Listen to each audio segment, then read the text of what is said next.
বন্ধুরা, ভোলে বাবা পারকারিকার আজকে রিভিউ। কোয়েনের মাকে একজন বলছে যে ওর ননদ কিন্তু খুব ভালো, আর ওর কাকি শাশুড়ি উনিও খুব ভালো, কিন্তু ওর বর শুনেছি একটু রাগী মেজাজের, রাশভারী।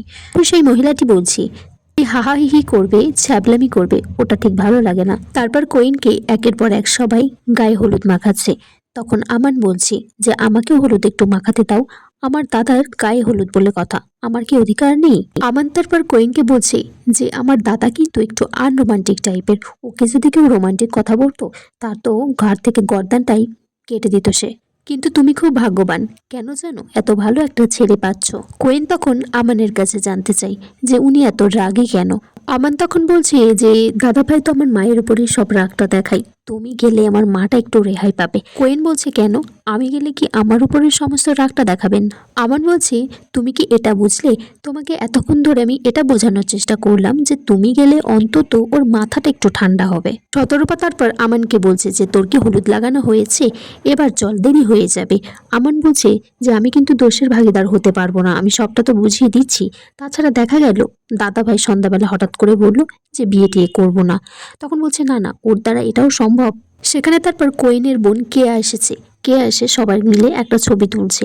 আমান তখন বলছে ছবি তুললেই হবে নাকি, সবাই মিলে একটু হই হুল্লোড় করে নাচ গান হয়ে যাক। তারপর তারা সবাই আনন্দ করে নাচ গান করে। নাচ গান শেষ হয়ে গেলে তখন কোয়েনের ঠাম্মি আমানকে জিজ্ঞাসা করছে যে বউ পছন্দ হয়েছে তো?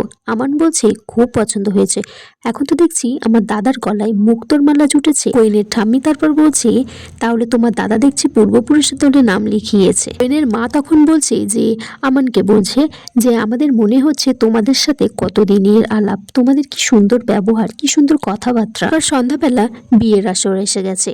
তখন সে কোয়েনের মা উজানকে বরণ করতে যাচ্ছে। এদিকে কোয়েনও খুব সুন্দর করে বধূ বেশে বসে আছে। তখন কোয়েনের বান্ধবীরা বলছে যে তোর বরকে দেখে আসি যাই গিয়ে, তোর বর তো এমন একটা গোমড়ামুখর রাগী মানুষ, তোর সাথে তো দেখাই করলো না বিয়ের আগে। তারপর সেখানে কেয়া আসে কোয়েনকে বলছে তোর একটা বন্ধু আছে না রত্নজিৎ, সে দেখা করতে এসেছে। রত্নজিৎ সেখানে এসেছে। কোয়েন তারপর তাকে দেখে অবাক হয়ে যায়। বলছে রত্নজিৎ যে তোর বান্ধবীরা এখানে আসতে পারে, আমি এখানে আসতে পারি না? রত্নজিৎ বলছে যে তোমার বিয়ে দেখতে এসেছি, তুমি তো আমাকে নিমন্ত্রণ করলে না, কাছেও এলে না, তাই আমি নিজেই চলে এলাম বিয়েটা দেখার জন্য। কোয়েন তারপর রত্নজিৎকে সেখান থেকে চলে যেতে বলে। রত্নজিৎ বলে যে তোমার যার সাথে বিয়ে হবে সে তো চলে এসেছে, মালা বদনের অনুষ্ঠান হবে একটু পর, সেই মালা বদনটাও কি আমি দেখতে পারবো না? এদিকে উজানের বাবা কোয়েনের বাবাকে বলছে যে আমার সাজটা কেমন হয়েছে। তখন বলছে আপনি তো ভারী রসিক দেখছি। শতরূপাও বলে যে আমরা উজানের বরণ দেখে তবেই ভিতরে যাব। এদিকে রত্নজিৎ কুইনকে বলছে যে আমি তো এখন চাকরিও পেয়ে গেছি, তো তুমি সবকিছু ছেড়ে এখন আমার সাথে চলো। কুইন তখন কিছুই বুঝতে পারছে না যে কি করবে। আর এখানেই আজকের পর্ব শেষ হয়ে যায়। বন্ধুরা, তোমরা কমেন্টস করে জানিও কেমন লেগেছে আজকের পর্বটা।